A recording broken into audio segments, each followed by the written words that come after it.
Thank you so much for being here today. I'm Rachel from Boswell Book Company. To introduce our featured author today and our special guests, please welcome Schlitz Audubon's Raptor Program Director, Lindsay Obermeier. Oh, thank you so much. Yeah, we're so excited to be able to participate and host this wonderful opportunity, this wonderful event. A little bit about me and what our side is kind of representing here. I'm the Raptor Program Director at Schlitz Audubon. For those of you who are not familiar with what we are, who we are a 185-acre nature center that's located in the northeast corner of Milwaukee County.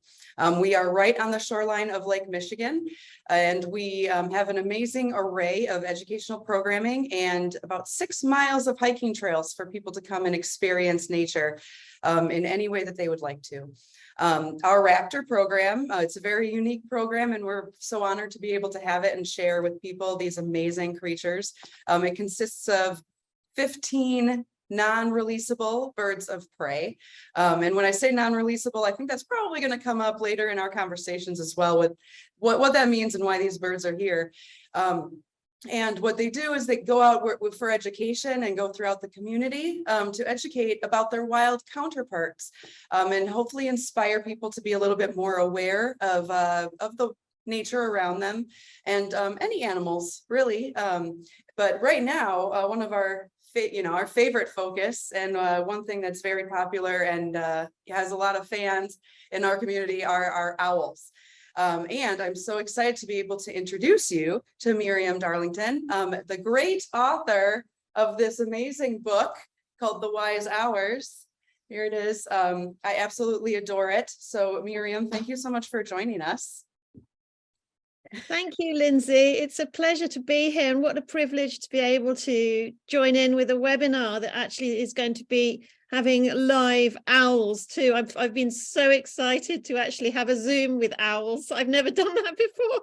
I've seen owls in person, but not on Zoom. So this is a new departure for me. I'm taking flight with a new experiment.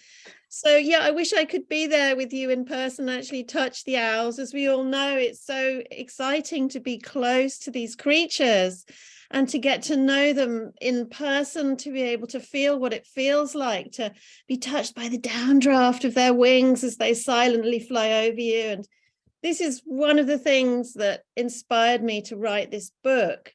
When you get close to these creatures, something really magical happens.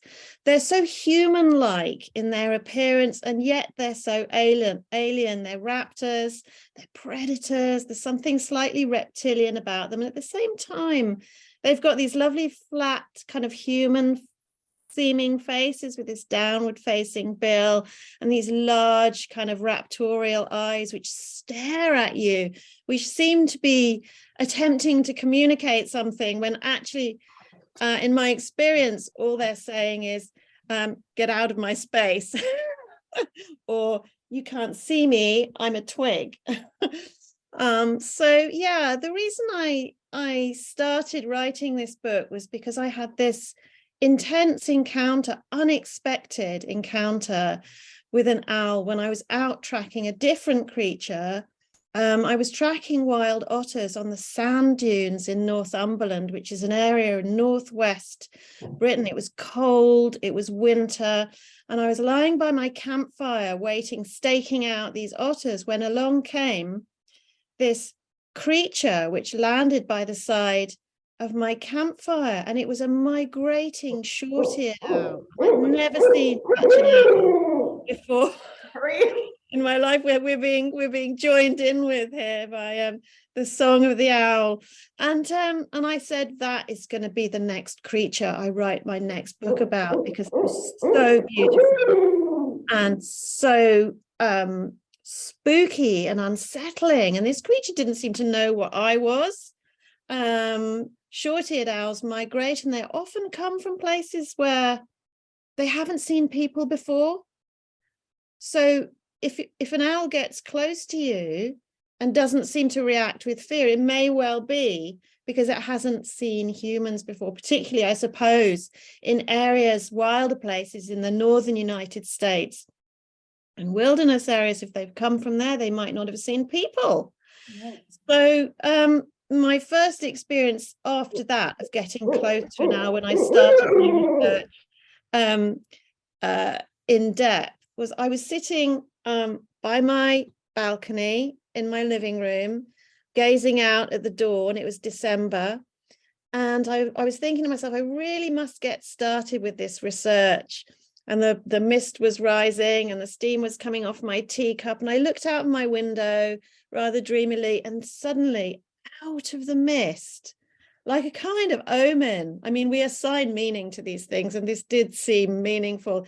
Came this beautiful tawny owl, and it landed on the balcony, and all I heard was this kind of silent scratch on the balcony. And the next moment, I was staring into the face of this beautiful brown owl with its round beak, its fathomless black eyes, and it looked at me, and I looked at it, and I just thought, is this real?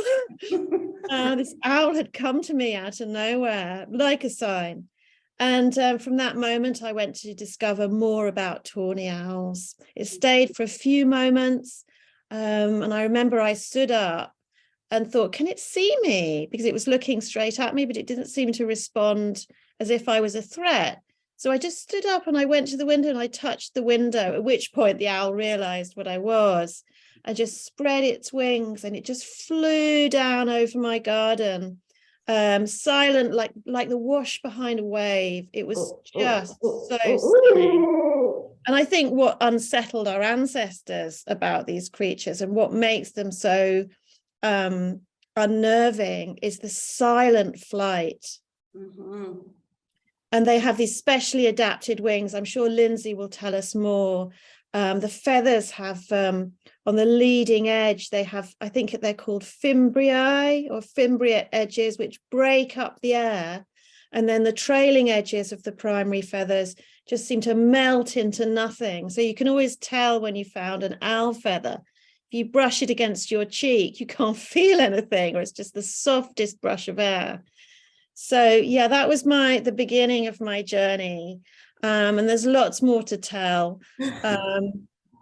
But one thing that did happen right at the start, and that comes up in the book, is that no sooner had I got started with the research than there was a kind of earthquake in my family where my son got really ill, and he had this seizure condition, and it wasn't epilepsy, and we didn't know what it was. It was really disturbing and caused a real crisis in the family as we searched for his cure. But what I did was I took Benji, my son, who was 19 years old, as he was when in the moments he was feeling better, I took him out to search for owls with me, and that really seemed to help him. I mean, what do you do when family is in crisis? And my response was to involve him in my passion. He loved owls as well, and we saw many owls together.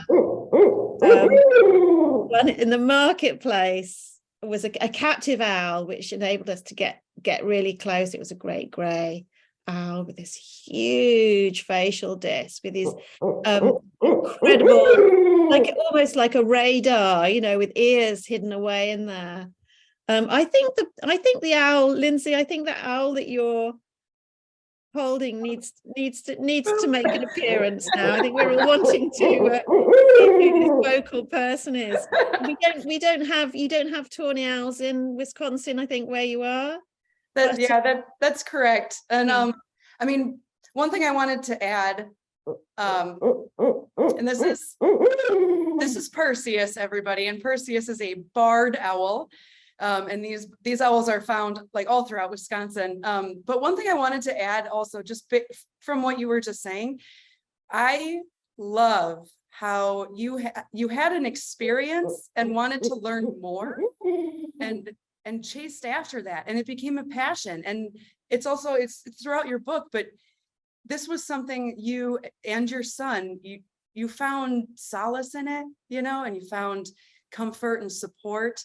And I think that's just a really important thing to that I wanted to note, that a lot of people do find it in nature, and find it, especially with animals. But it's very calming, and every experience that you had, it was a personal experience for you. And every experience that every person has, I can go out in the woods and also have those, and they're personal and they mean something. And what you've done with this book is shared that, you've shared those personal experiences so well and so eloquently. And you're able to very much illustrate the owls, just like how you were talking about those big dark eyes.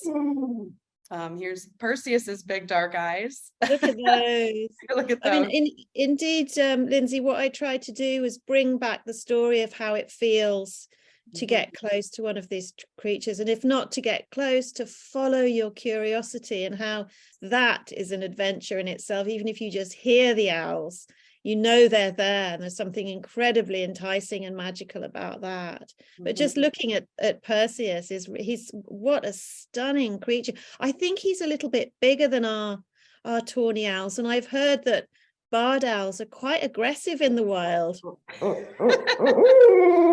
Yes, they can be. Yeah. And in regards to size, I believe tawnies might be, I'm using our poundage here, but might be like a half a pound, about, let's say, with 300 grams.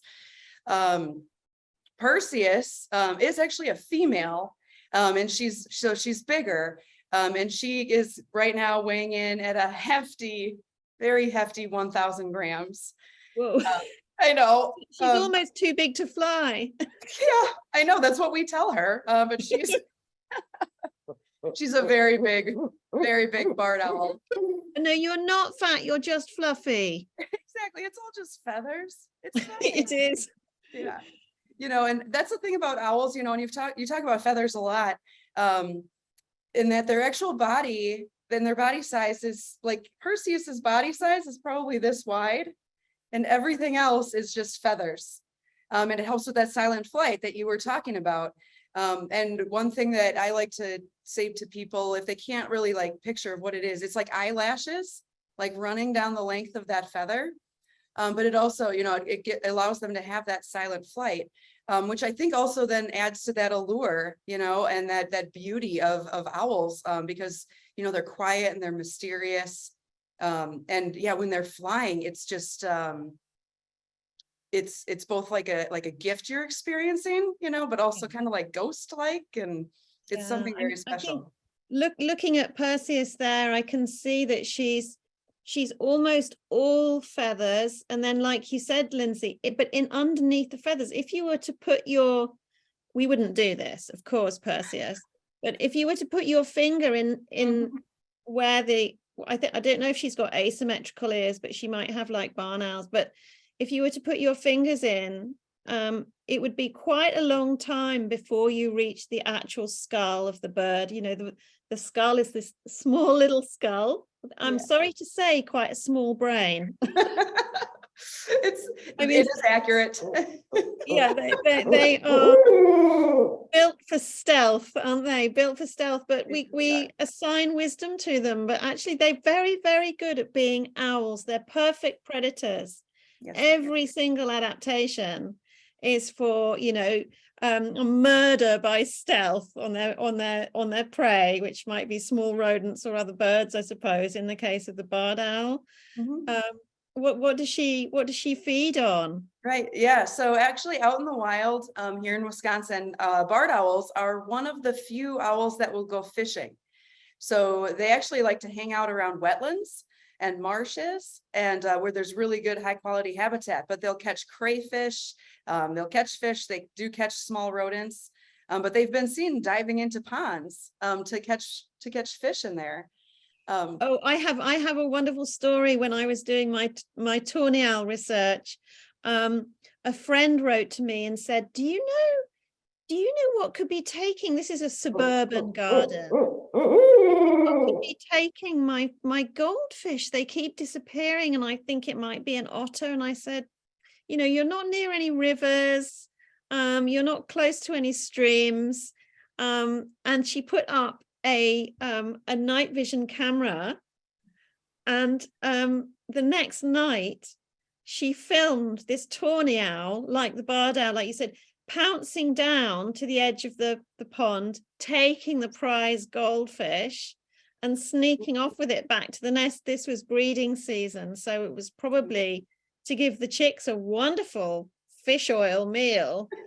But yeah, tawnies feed on fish too, and you wouldn't expect it. So people have this kind of murder mystery going on. What has taken my fish? And it's often owls. It's not what you think. It's not the cat or the martin or the badger. It's owls, and they like to have a bath too. I've heard that all owls absolutely need water.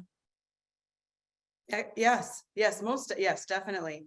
Yeah, they enjoy the baths, and it helps them keep their feather condition, because the feathers are so important for owls, to help them in those successful hunts. So yeah, they bathe very frequently.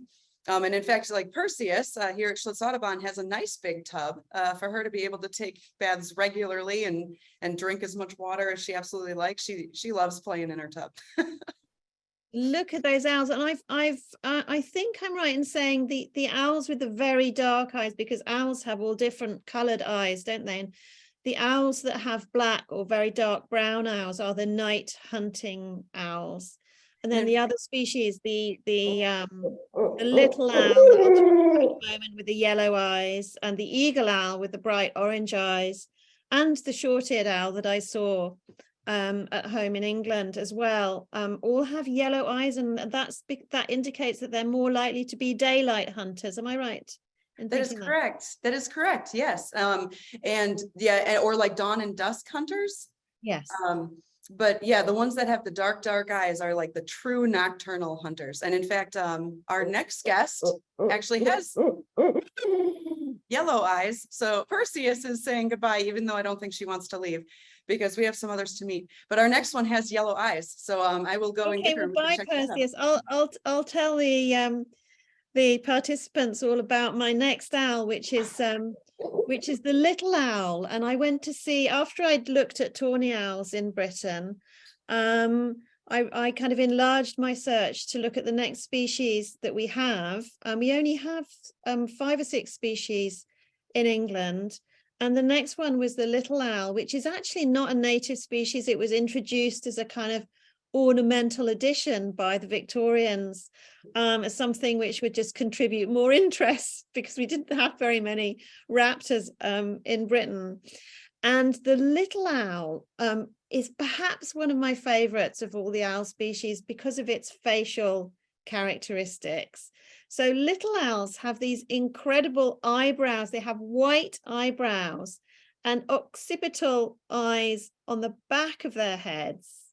And so because they're small, they've got like small owl syndrome, possibly like this one we're seeing now.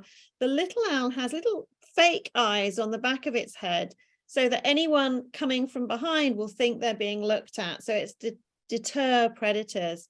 But I think my favorite thing about the little owls is each of them are different facially. They've all got sort of slightly different granddad eyebrows, and they look at you with a kind of rage. They're very kind of angry looking and outraged when they see a person, not pleased to see us at all. And I worked with an owl that was very, very similar to the little owl, which is your version of the little owl, I think, which is the burrowing owl, which is very close. Oh, yes. And I work at Plymouth University in the UK, and we use our research out in the community often. And we invited a psychologist called Anita, who works with a working burrowing owl. And she had trained Murray, the burrowing owl, to work with groups of children to kind of bring them out of themselves and kind of raise their confidence and their self-awareness. And the way she did it was we kind of gathered these children into a circle. And these children had been kind of selected from school because they might have been, a bit lonely or a bit socially awkward. For one reason or another, they needed kind of a bit of a confidence boost. So out came Murray, the burrowing owl, who's almost exactly the same looking as a little owl in the UK. And Murray kind of scuttled. They're very good at running. They've got long legs. Both little owls and burrowing owls have these long legs, and they run after their prey. Perhaps they might be catching earthworms or beetles or other insects on the ground. They both nest on the ground. Obviously, the burrowing owl nests on the ground, underground. And Murray was kind of scuttling around, these little children kind of inspecting them all. And it had this most magical effect. It was like snow was suddenly falling in the room. They were enchanted. And although, you know, I'd much rather see an owl in the wild, to be able to get close to an owl creates that kind of connection. Perhaps it's just a moment of falling in love or raising awareness about what this creature looks like or feels like, and also develops a kind of empathy. You know, the children learned that they had to be quiet because Murray had very sensitive ears. How could we get Murray to trust us so that we could hold him? And so we worked with these children, this owl together, and Murray became this almost like a therapy owl. And the children kind of over the days and weeks that we were working together kind of came out of themselves. It was really wonderful to see. So although I debate about keeping owls as captives, I do think that it has an enormous use in terms of education, understanding, self-awareness for people. There are many stories, and people listening probably will have their own, about owl encounters and how meaningful that is. And when you've been close to an owl, remember it for the rest of your life. Yeah. It's not something you forget. That's exactly right. Yeah. And actually, I'm glad that you bring that up, because I think it's important to note. Here in America, our laws and regulations are a little different. So here we can't keep them as pets and keep them in captivity just because, you know. Mm-hmm. So we do get a lot of questions about that, because owls are so captivating and yeah, cat-like. And here, all of the birds, and I had mentioned this earlier, but they, we say they're non-releasable because they were all actually hatched out in the wild. They're hatched in the wild. Something happened, some kind of accident. They had some kind of experience that led them into a wildlife rehab facility. And our goal, is always to get the birds and get all the animals back out into the wild, because that is where they belong. When some animals, or, with our case, our birds are, they're deemed non-releasable because they wouldn't survive in the wild for some horrible, debilitating reason. They then have to find forever homes, like Schlitz Audubon. So one thing that our owls do go around and teach people is that if you see a baby owl on the ground, for example, don't interfere. Call a rehabber, and the goal, yes, is to make sure that those owls can all stay healthy so they can live out in the wild. Our little owl here, in fact, she got into a really bad accident in a nearby neighborhood, and she was found on the sidewalk, and she didn't leave. There were people who were watching her, and they gave her the space. This is a Saw-whet owl, a northern Saw-whet owl, and it is the smallest owl species that's found in Wisconsin. But she was found by this couple. She couldn't leave. She couldn't really fly. So they took her to a rehab, and they found that she had a broken wing, and the wing didn't heal correctly. This is a species that does really big migrations. So they need to be able to fly very long distances. And she doesn't have full extension of her wing, which is unfortunate. So she moved into Schlitz Audubon, where she lives a very spoiled life, very cushy. But she goes around and can teach people about saw-whets. So they can have, like you were saying, they can have those experiences that are memorable. They can, kind of create like an emotional connection, so that we can, her name is Willow. We've named her Willow. Willow can inspire people and kids, and to take care of the trees in their backyard, so that the wild ones have a place to nest and to roost. Absolutely. Without the habitat, there would be no owls. And of course, that's so important for us all to grasp at the moment, isn't it? Look at that face. Oh, I can see that she's listening to me talking. She moved her head she looks like she's wearing mascara. She does, yeah. And even her eyelids are covered in lacy feathers. It's really hard to show, but it's magnificent. I can see she looks like she's wearing eyeshadow. I can see a couple of questions in the comments section, which is nice. Do owls have hollow bones? Good question. Lindsay, can you answer that? I can answer that. They, in fact, do have hollow bones. And the reason for it is that they've developed hollow bones to help them fly. They've made their bodies as light as possible to fight gravity. Yeah, I mean, they have such high energy requirements in flying that the lighter they are, the more hunting they can do. So I think all owls and many birds actually have hollow bones, don't they? It's very interesting. Yeah. Diane says, how do you determine the age and gender of an owl? That's a difficult one. There's two different ways.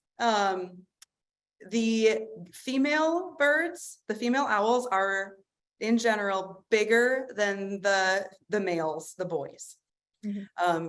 And sometimes it's hard to tell, but like Willow here weighs about 130 grams, which is like 3-4 ounces. She's like, a quarter pounder. But the boys, would be this, much smaller, maybe 100 grams. The other thing that you can do for age is up until about 2 years old for owls. You can actually take a really special light, like a black light, and take it to their feathers, and they molt. They shed their feathers and grow new ones in a pattern. Yes. So based off of how the light reflects back at you and what pattern it makes, it can tell you if that bird was hatched this year or if it was hatched 2 years ago. After that, though, you can't tell. Yeah, and I've heard that in captivity. I mean, when I was doing my research, I found that in this country, most owls do not have a very long lifespan. Life is so tough out there for them. In the wild, they will maybe last, I think about 50% of them probably die before they fledge or soon after, because they haven't learned to hunt. And after that, they might only survive a year, 2 years, depending on how good they are at hunting and how nice their habitat is and how much provision there is around in the countryside, in the wild, for them to hunt. But in captivity, they can live to, I don't know, Lindsay, you'll know more about this than me, but I've heard that they can live 20, 30 years.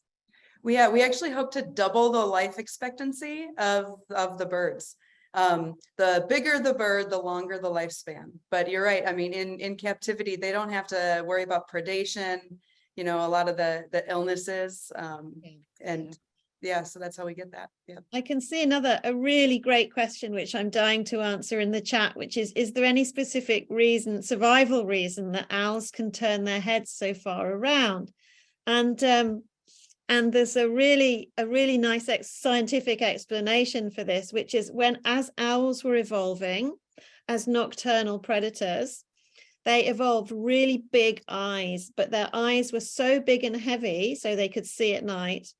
They were so big and heavy that they had to be supported as in tubes rather than in sockets like we have.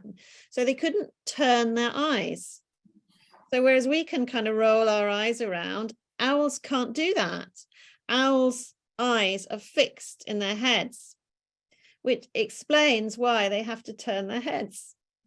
And they can turn their heads. Often it might seem, and it's visually, because of their plumage and their movement, it's visually confusing, but it looks like they're turning their heads all the way around, which is why, again, our ancestors thought, oh, whoa, that is something supernatural. That can't be right.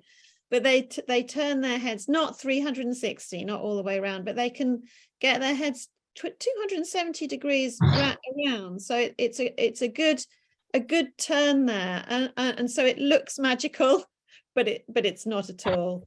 It's nothing like that. So owls have these special adaptations. They have these hollow bones, they have these heads which turn around, they have this silent flight, which all of that put together explains why our ancestors made up stories about them. And of course, they feature in so much mythology. And Tim is asking, do we know why barn owls live on both continents? It looks like the only species we share. Do you mean I suppose you mean Europe and America?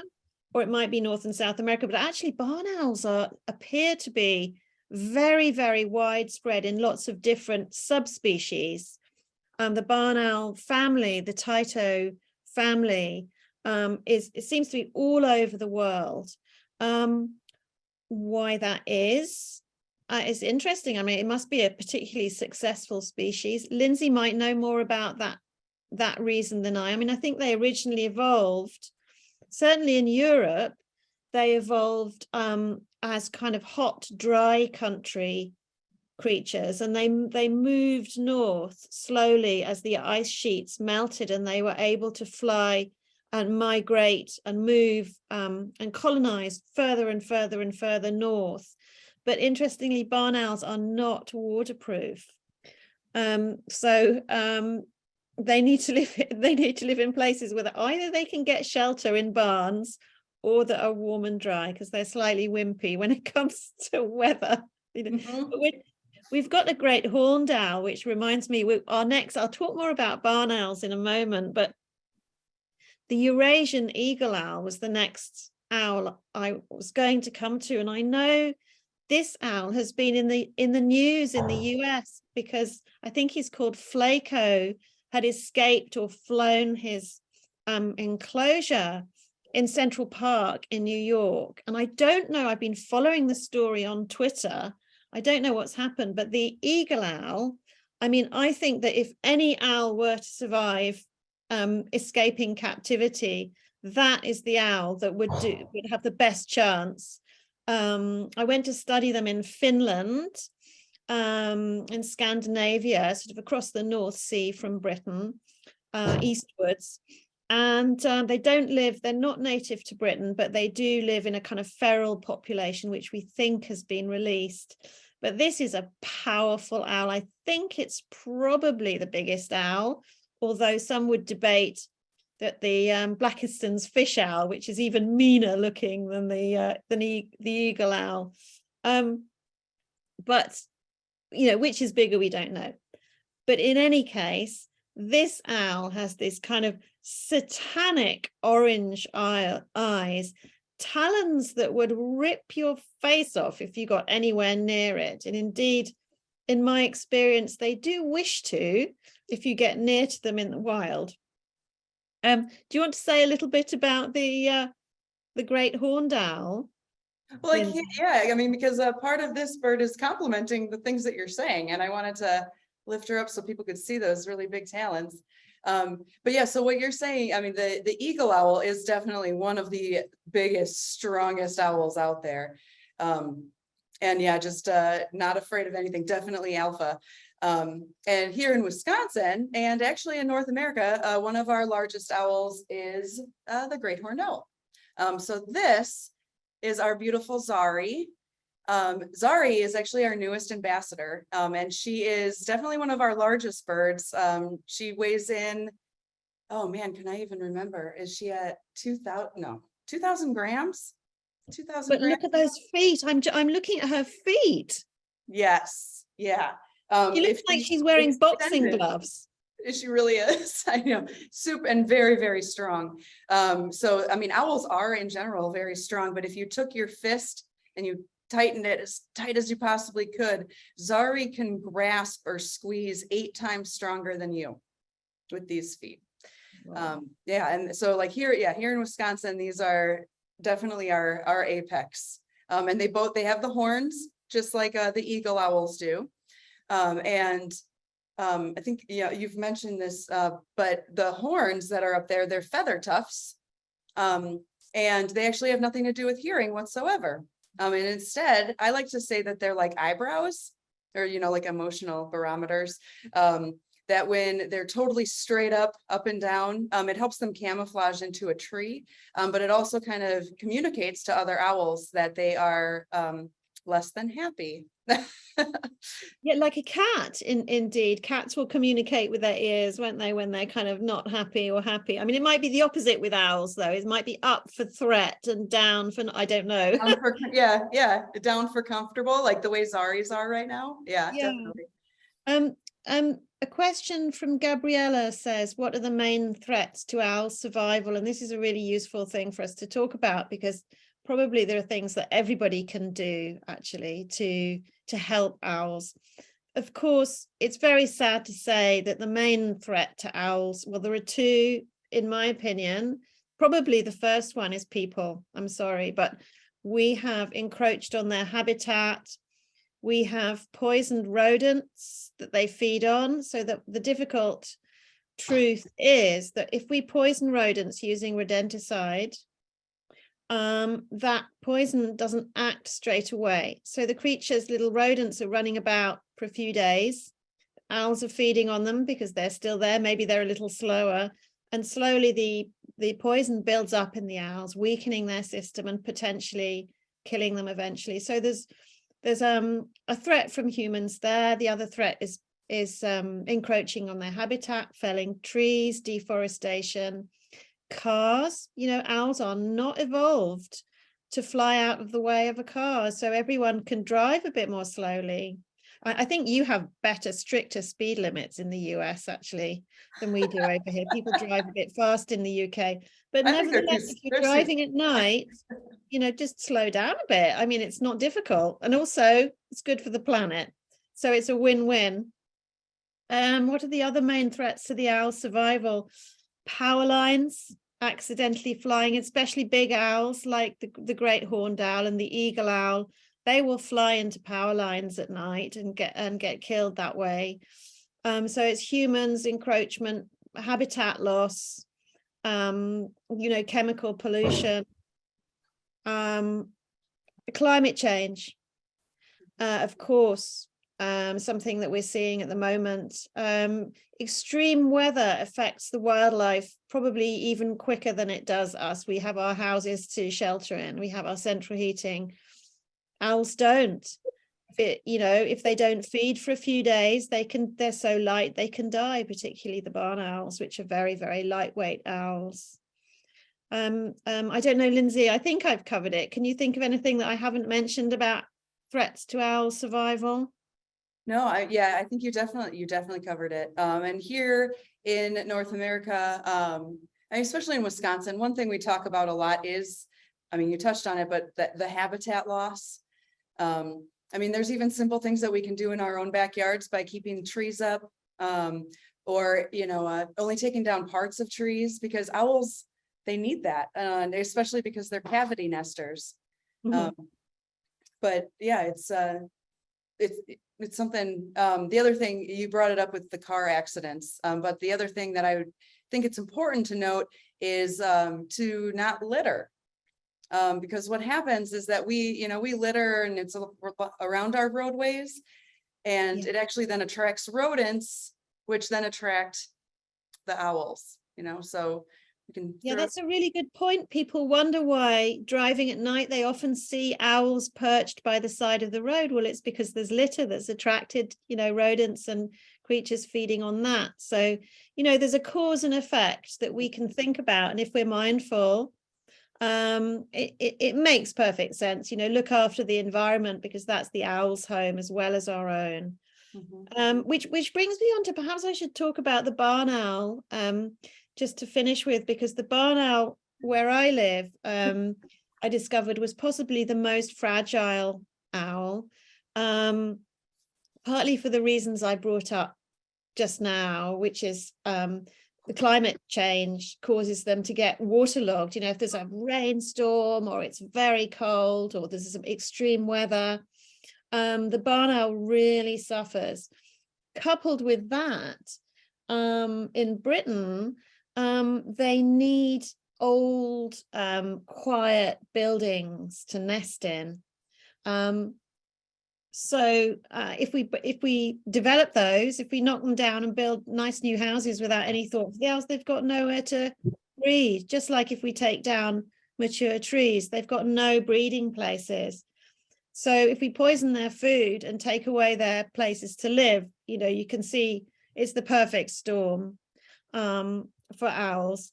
But of course, our human instinct, those of us who love nature, is to protect them and put up nest boxes and look after them and protect them. And I had an extremely intense experience at the beginning of my search for barn owls. I'd been tracking this barn owl near to my home, and there was a development of houses on the edge of town where these owls were living. And so I was concerned, and I was watching.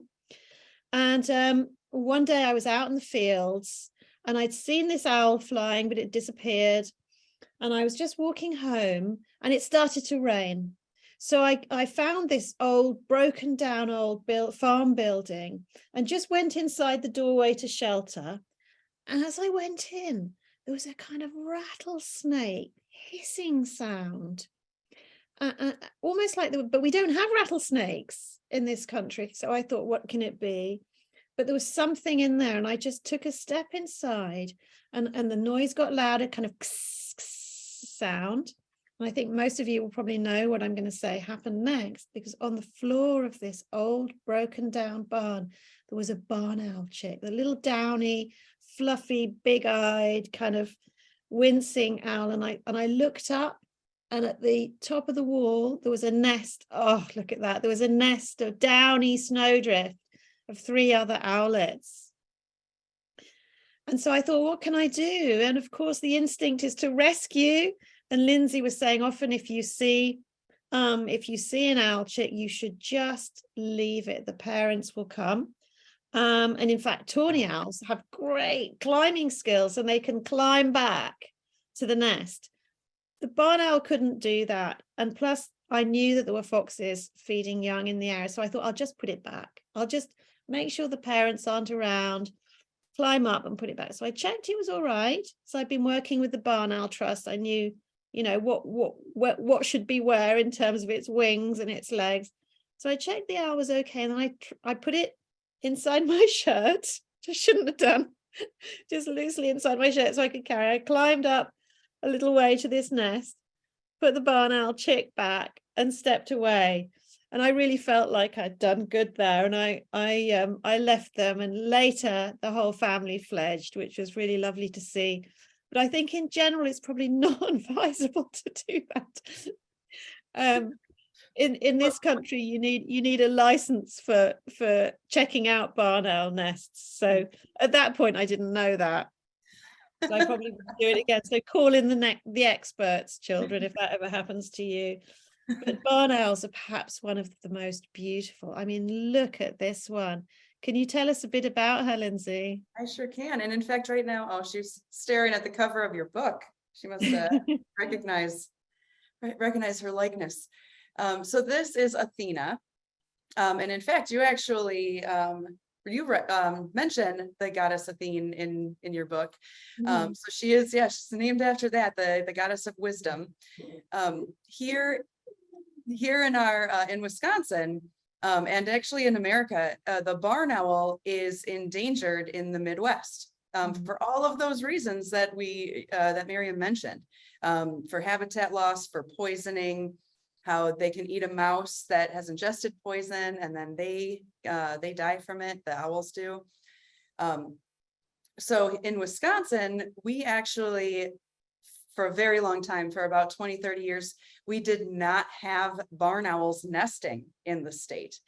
And then just about 2 years ago, there was one confirmed nest again that was located actually along the west side of the state.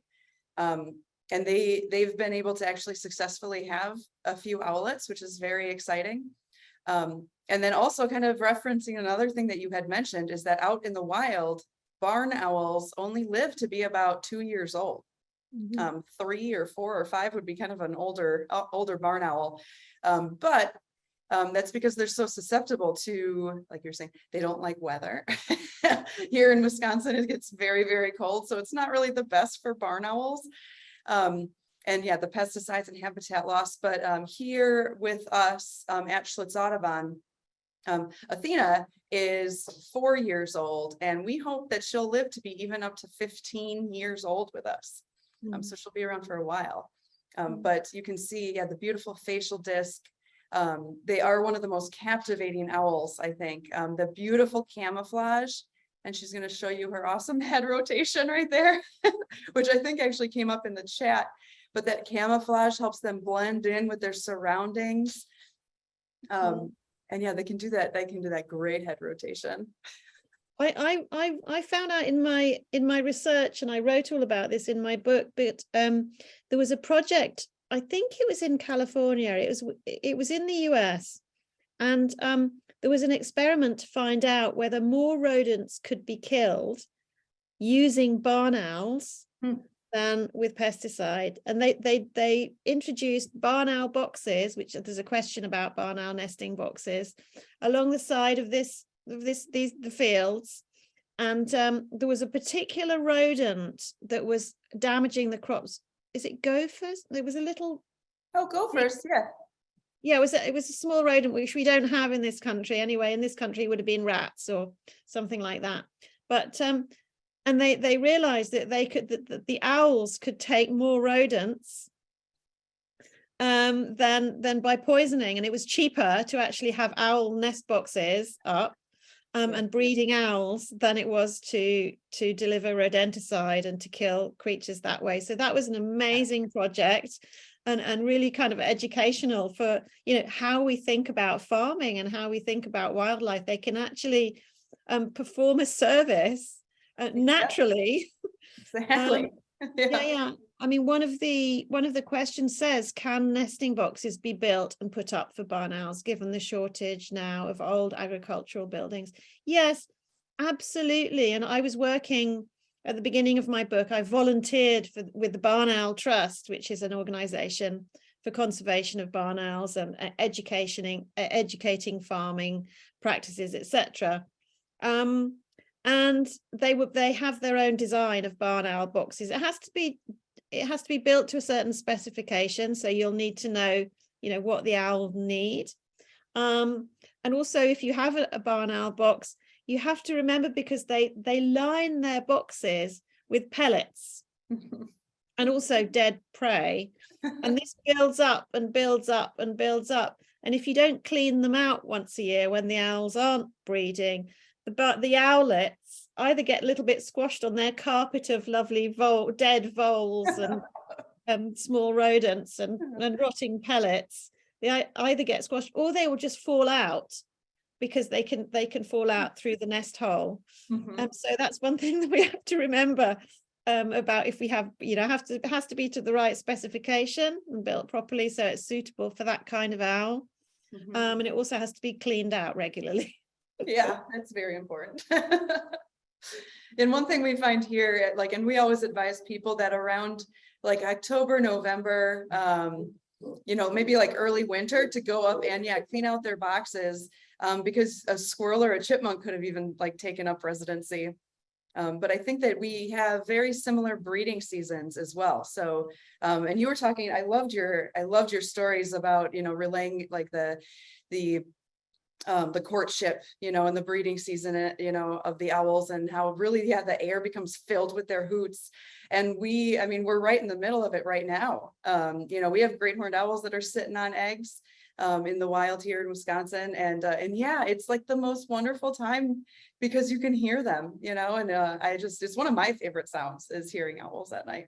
I mean, I learned to interpret the calls that owls make. And of course, tawny owls, the male owl hoots, and the female owl kind of goes kiwick.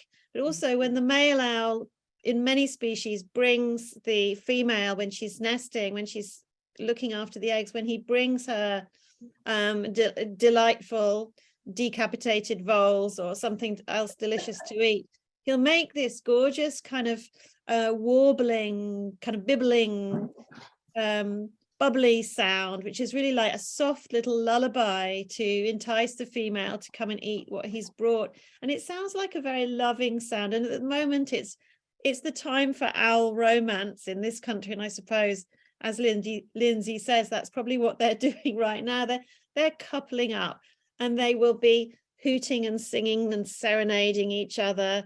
They will be establishing where their nesting territory is going to be. And they will also be doing this gorgeous thing, which we very rarely see, which is they do this lovely face preening. So it looks like they're kissing, you know, they'll preen each other's faces, and they'll nuzzle each other, and they'll roost together. Well, just a bit like people, really. Not so different from us. Yeah, it's a nice time of year. And actually, because you were talking about, the hoots and the different kinds of sounds, I wanted to also bring a special guest that I realized I don't think you have met one of these owls before, but I would like to introduce you to Baron. Look at that. He only wants to look at me. Look over Hello. here. This I'll is do the Baron. sound he might look. I love the way owls to camouflage themselves. They keep their eyes quite tightly closed. Thinking, I witnessed owls doing this. They think you can't see them, especially owls with bright eyes. To camouflage themselves, they close their eyes, so they're just looking through a slit. And I think that's what this one's doing. I haven't seen a screech owl before. We don't have those in Britain. Yeah. So we're happy to be able to share him. So he's an Eastern screech owl. He is full grown, and although you probably can't really tell because we're over computers right now, but he is bigger than the Saw-whet, just a little bit. But because he's a boy, he's on the smaller end of screeches. One reason Baron is having his tufts straight up right now is because he is in the same room as crated predators. So if you're hearing that hooting, that is still the hooting from our barred owl, as well as with our great horned owl here. Those are predators of a screech owl. So even though these owls are ferocious predators, like our little screeches are ferocious predators, they're very, very good at hunting, just like all other owls are. They have predators. Right now, although you cannot see it, I do want to assure everybody, though, that the owls not on camera right now are crated, and they are in their own separate carriers, and they can't see each other. So it keeps them calm. But you can see that beautiful yellow eye. That's incredible. Look at that plumage. I mean, you can see how difficult to see this owl would be if it was up against the bark of a tree. Yes. And our screech owls actually come in 3 different colors. Look at that head rotation. He's just checking it all out. So yeah, you can see that beautiful camouflage. Baron is a gray screech owl, but then there are also red phase screech owls, and there's a mix between the two, which is an intermediate morph, but it's a brown screech owl. If you actually go to our website, which I believe, if you go to the chat, you can see some links that are getting posted about our birds. You can see, if you go to our collection page, that you can see we actually have all 3 types of screech owls that live here. So you can see them all together.